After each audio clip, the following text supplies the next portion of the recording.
नमस्कार बच्चों, आज का हमारा लेसन है पार्ट नंबर 22 रामधारी सिंह दिनकर। राष्ट्रकवि रामधारी सिंह दिनकर के द्वारा रचित परशुराम की प्रतीक्षा नामक कविता से ये पाठ को लिया गया है। समझ में आया? और इसका जो शीर्षक है वो परशुराम के उपदेश।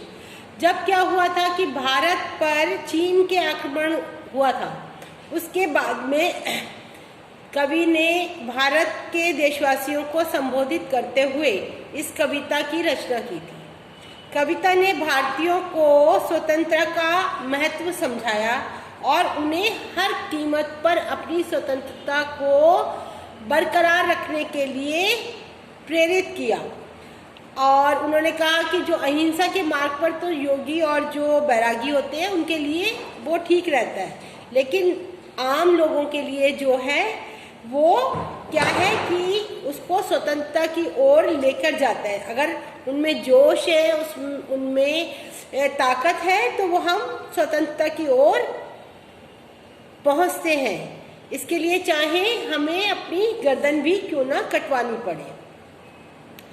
अच्छा, भारत चीन युद्ध में भारत के पराजित होने पर जो कवि ने हमारे देशवासियों को उत्साहित करते हुए कहा कि आप लोग जो हैं अत्याचार के सामने मत झुको और उनका डट कर के मुकाबला करो। उन्होंने यहाँ तक भी कहा कि तुम स्वयं सांप के मुंह पर पैर रख करके उसको कुचल दो। अगर इस प्रकार से जीना चाहते हो तो तुम्हें मरने का जो डर है उसको छोड़ना पड़ेगा। सच्चा शूरवीर वही होता है जो सिंह की गर्दन से बाल निकाल करके पकड़ करके उसको खींच ले और उसके ऊपर चढ़कर खड़ा हो जाए। शत्रु के ऊपर नुकीले गोलों से वार करे। शत्रुओं का नाश करने के लिए तुम्हें क्या करना होगा? आगे आना होगा। उन्होंने यहाँ तक भी समझाया कि वही वीर सुंदर लगता है, वही मनुष्य सुंदर लगता है जिसके मस्तक पर शत्रु प्रहार का चिन्ह होता है। यह चिन्ह उसके मस्तक पर रक्त रूपी चंदन को शोभायमान दिखना चाहिए। ऐसे ही वीरों का अभिनंदन किया जाता है। मतलब ऐसे ही वीरों का क्या किया जाता है? उनको प्रणाम किया जाता है, अभिनंदन किया जाता है। ठीक है। फिर उसके बाद अन्याय करने वाले शत्रु का वध करने से धरती पाप से दूर हो जाती है और इस कार्य से समाज का क्या होगा? कल्याण होगा, विकास होगा और हम आगे ऊंची मानवता के रास्ते हमारे जो हैं वो खुल जाएंगे। इस तरीके से उन्होंने सभी देशवासियों को संबोधित किया और उन्हें शत्रुओं से लड़ने के लिए प्रेरित किया। इसके बाद हम शब्दार्थ पे जाते हैं। अनल आग, दाहक जलाने वाला, वर्जन मनाही, रुक्ष रूखा, नीरस कठोर, विभा चमक, पीयूष अमृत, दूध तरंग ऊंचा, शैल शिखर, पर्वत की चोटी। ये मैं आपके पास पहले भेज चुकी हूँ। इसको आप अच्छे से एक बार पढ़ो और उनको समझ करके कॉपी में लिखो। अब हम इसको सप्रसंग व्याख्या करेंगे। सिखलाएगा वह ऋतु एक ही अनल है, जिंदगी नहीं वह जहाँ नहीं हलचल है, जिनमें दहकता नहीं न गर्जन है, सुख की तरंग का जहाँ अंधा वर्जन है। जो सत्य राख पे सने वृक्ष रूठे हैं, छोड़ो उनको वे सही नहीं झूठे हैं। ये आपका पहला है परशुराम के उपदेश में से। जबकि भारत पर चीन के आक्रमण के पश्चात कवि ने इसकी मतलब इसका जो प्रसंग है वो ये होगा। भारत पर चीन के आक्रमण के पश्चात कवि ने देशवासियों को संबोधित करते हुए इस कविता की रचना की थी। ठीक है। वो क्या कहते हैं कि वो कहते हैं कि हलचल के बिना कोई जिंदगी नहीं होती और उसका जीवन भी क्या है? व्यर्थ है।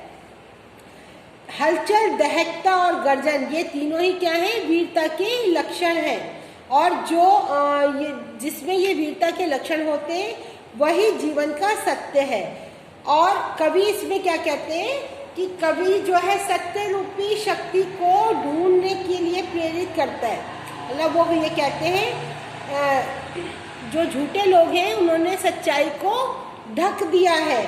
भारत चीनी भाई भाई के नारे का झूठा नारा लगाते हैं और क्या है कि इसके आड़ में चीन हमारे देश पर क्या कर रहा है, घात कर रहा है, यानी कि हमारे देश पर हमला कर रहा है। उन पर विश्वास मत करो, वो झूठे हैं। हे देशवासियों, तुम सत्य को पहचानो और अपने जीवन की दिशा को बदलो। ये आपका पहला पैराग्राफ है, उसकी मैंने आपको व्याख्या समझाई है। फिर दूसरा है, वैराग्य छोड़ बाहों की विभा संभालो, चट्टानों की छाती से दूध निकालो, है रुकी जहाँ भी धार शिलाएं तोड़ो, पीयूष चंद्रमा को पकड़ निचोड़ो, चढ़ तुंग शैल निकलो पर सोम पियो रे, योगियों नहीं विजय के सदृश।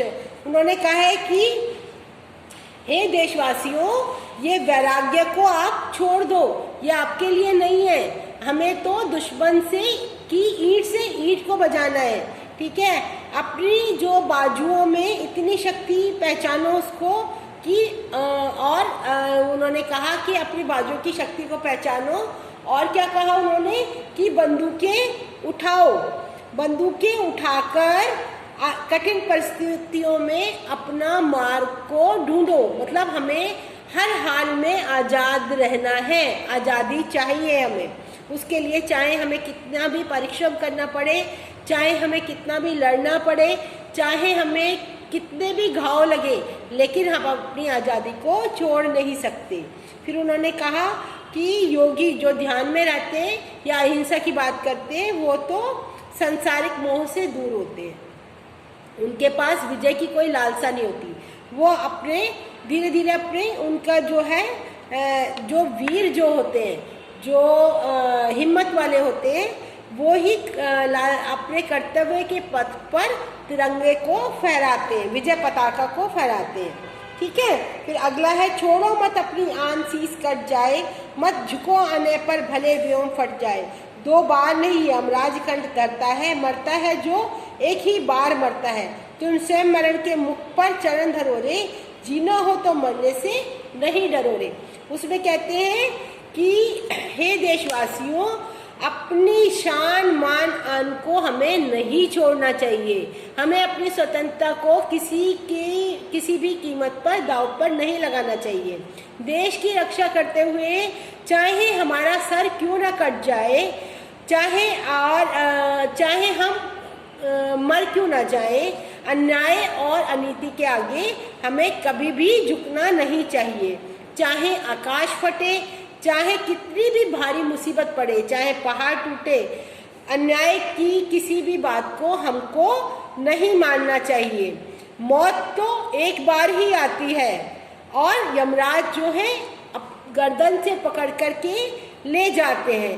तो वो कहते हैं मरना तो हमें एक ही बार है, ऐसा नहीं कि हम बार बार मरेंगे, एक ही बार ही मरना है। तो निडर होकर हमें मृत्यु की तरफ खुद ही बढ़ना चाहिए, मतलब उससे हमें मुंह नहीं छिपाना चाहिए, भागना नहीं चाहिए, यानी कि वीरता पूर्वक मृत्यु का वरण करो। फिर अगला है, स्वतंत्र जाति की लगन व्यक्ति की धुन है, बाहरी वस्तु यह नहीं भीतरी गुण है। नत हुए बिना जो आसानी घात सहती है, स्वाधीन जगत में वही जाती रहती है। वीरत्व छोड़ पर मत चरण गहोरे, जो पड़े आन खुद ही सब आन सहोरे। वो कहते हैं जब पक्षी भी स्वतंत्र रहना चाहता है, कोई भी पशु पक्षी है वो भी चाहता है कि मैं स्वतंत्र रहूं, तो हम जो मनुष्य मानव है वो स्वतंत्र क्यों नहीं रह सकते। सभी मानव स्वतंत्र रहना चाहते हैं, बल्कि क्या है, ये हमारी मौलिक आवश्यकता है, ये हमारा जो मौलिक अधिकार है, स्वतंत्र रहना जो है। संसार में वही जाति स्वतंत्र रह सकती है जिसमें स्वाभिमान हो, जिसमें कुछ करने की गरिमा हो, जो बिना झुके मुसीबतों की चोट को सह लेते हैं। मतलब कि जो किसी के आगे गर्दन नहीं झुकाते, अपने स्वतंत्रता के लिए वो आगे बढ़ कर के दूसरे के मुंह से उस चीज़ को छीन लेते हैं। मतलब वो ये कहते हैं कि हमें कोई अपना पराधीन नहीं कर सकता, हम उनको छोड़ नहीं सकते, हम उनको चाहे हमें इसमें प्राण भी देने पड़े तो हम अवश्य ही देंगे। फिर कहते हैं देशवासियों, तुम वीरता छोड़कर दूसरों का पैर मत पकड़ो, अर्थात किसी की दास्ता मत स्वीकारो। कठिनाइयां सहते हुए भी अपनी जान बचाए रखो। मतलब वो कहते हैं हमें वीरता से हमेशा आगे बढ़ते रहना चाहिए, किसी के आगे हमें झुकना नहीं चाहिए। अब अगला है 5वां, आंधियां नहीं जिसमें उमंग भरती है, छातियां जहां संगीनों से डरती हैं, शोणित के बदले जहां अश्रु बहता है, वह देश कभी स्वाधीन नहीं रहता है। पकड़ो अयाल अंधड़ पर उछलो चढ़ोरे, करीचों पर अपने तन का चाम मरोड़े। उनका मतलब क्या है कि देश के जहाँ के लोग कठिनाइयों के आगे अगर जगते नहीं हैं तो क्या हो जाता है कि वहाँ के लोग अगर जैसे नागरिक हैं वो खून बहाने के बदले आंसू बहाएं तो वो कभी भी स्वतंत्र नहीं रह सकते। अगर हम अपने हाथ पैर किसी के सामने छोड़ देते हैं तो वो हमें अपना अधीन जरूर करेगा। वो कहते हैं शेर के अयाल, अयाल मतलब गर्दन के बाल, शेर के अयाल पकड़ने का साहस रखो, मतलब शेर की गर्दन को पकड़ने का साहस रखो। आंधियों पर सवारी करने का हौसला दिखाओ और खोपरे वाली तलवार या कटार को अपनी खाल में मरने की निर्भीकता प्रदर्शन करो कि अगर तलवार भी हमारे लग जाए तो हमारे मुंह से आह भी ना निकले। ठीक है, कि साहस, हौसला, चुस्ती, फुर्ती दिखाने के साथ साथ शरीर का बलिदान करने वाली वीरत्व की भी पहचान कराते हैं वो इसमें आपको। ठीक है, जिस देश में ऐसे वीर होंगे वही देश स्वाधीन रह सकता है। मतलब जिस देश के सिपाही, जिस देश के नौजवान अपने आप में इतने बलशाली होंगे कि वो शेर की गर्दन पकड़ सके और दूसरे को पराजित कर सके, तो वो जो है देश वो स्वाधीन ही रह सकता है। हे देशवासियों, तुम शत्रु की गर्दन पकड़कर शत्रु की सेना पर टूट पड़ो। अगर उसमें तुम्हें मृत्यु भी आ जाती है तो उसका कोई गम नहीं है। समझ में आया? फिर उसके बाद है स्वर्ग में पावक यदि नहीं वृथा चंदन है, वीरता नहीं तो सभी विनय क्रदन है। सिर पर जिसके असिघात रक्त चंदन है, भ्रामरी उसी का करती अभिनंदन है। दानवी रक्त से सभी पाप धुलते हैं, ऊंची मनुष्यता के पथ भी खुलते हैं। अब वो कहते हैं कि जो वीरों का आह्वान करते हुए कहते हैं कि आपकी जो वाणी है, आपकी जो आवाज़ है, उसके अंदर जो है एक तरह से विनम्रता नहीं होनी चाहिए। ठीक है, उसमें विनम्रता के साथ साथ वीरता भी होनी चाहिए। केवल विनम्रता के साथ बोलते हुए व्यक्ति की वाणी जो है वो क्या लगती है, रोती हुई लगती है। अगर उसमें वीरता के शब्द होंगे तो वो आपके लिए एक रामबाण जैसे बन जाएंगी। वीर व्यक्ति वही सुंदर लगता है जिसके मस्तक पर शत्रु प्रहार का चिन्ह होता है। मतलब डरो मत आप किसी भी चीज से। अगर शत्रु आपके ऊपर प्रहार भी करता है तो आपको आगे बढ़कर उसको गिराना है। चाहे आपके चोट भी लगती है, आपके मस्तिष्क पे प्रहार भी होता है, तब भी आपको अपने शत्रु को पराजित करना है। ठीक है, उसके बाद चिन्ह उसके मस्तक पर रक्त रूपी चंद्र की समझ हो। ऐसे ही वीरों का अभिनंदन होता है। जो वीर अपनी देश के लिए अपने प्राणों का त्याग करते हैं, ऐसे ही वीरों का हमेशा अभिनंदन होता है। और वो कहते हैं कि अन्यायी को मारना जो है वो एक पुण्य का काम है। इसमें किसी तरह का डरना नहीं चाहिए। अपनी स्वतंत्रता को बनाए रखने के लिए हमें हर संभव प्रयास करना चाहिए। ठीक है, और वो फिर उसके बाद है इसके साथ में उन्होंने अपने जो देशवासियों का आह्वान करते हुए कहा कि उन गुणों को अपने में जगाकर जो हमारी जो इस समय की परिस्थिति है कि जो चीन जो है हम पर विजय प्राप्त कर रहा है या हमें हराने के प्रयास कर रहा है, हमें उसको मुंह तोड़ जवाब देना है। बहुत अच्छी सी कविता है। जब आप इसको पढ़ोगे, 2-3 बार पढ़ोगे, वीडियो को अच्छे से अंडरस्टैंड करोगे तो आपको सारी चीज़ें बहुत अच्छी से समझ आ जाएगी। अब जो है क्वेश्चन आंसर है, कवि ने किस प्रकार के जीवन को जीवंत माना है? कवि ने हलचल भरे जीवन को जीवंत माना है। मतलब एक जगह बैठे हुए नहीं रहना चाहिए, हमें हमेशा अच्छे कार्यों में, वीरता में आगे बढ़ कर के हर उसमें भाग लेना चाहिए। कैसे सच को कभी झूठा रहा है, राख में दबे सूखे और पुराने सच को अभी झूठा बता रहा है। फिर उसके बाद भ्रामरी कैसे व्यक्ति का स्वागत करती है, वीर के माथे पर तलवार के भाव का तिलक, मतलब भ्रामरी के, जिस वीर के माथे पर तलवार का तिलक हो उसका जो है भ्रामरी भी आवाहन करती है। अब नीचे लिखे हुए शब्दों को भी सही विकल्प चुनना है। हलचल प्रतीक है भावनाओं और क्रियाओं का।